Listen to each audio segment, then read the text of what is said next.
What's going on, guys? Zach Manor here. Thanks for tuning in. Wanted to show you guys the RS3. Got a customer's car here ready to go out. Check it out. Let me know what you think.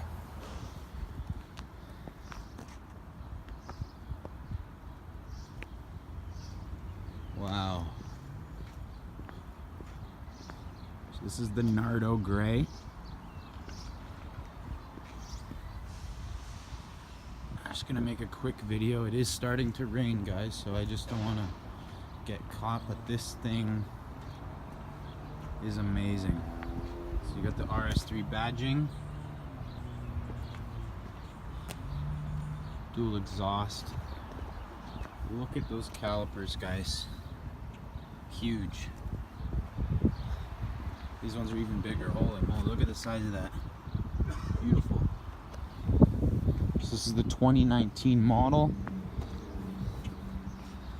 You notice the new Quattro badging on the front. This one's got this side skirt,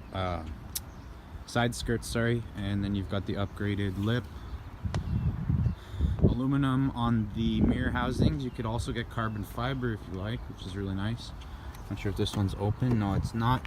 But you'll notice it's got the full Alcantara steering wheel, Alcantara inlays, RS gear shifter. Quality's not even sacrificed in the back at all. You see those seats there too, guys. Kind of not a full great look, but just a little insight of how it looks on these things. So once again, that is the 2019 RS3, located at Hamilton Audi. If you got any questions, feel free to drop them. If you want to see any cars in particular, let me know. Thanks a lot, guys. Have a great day.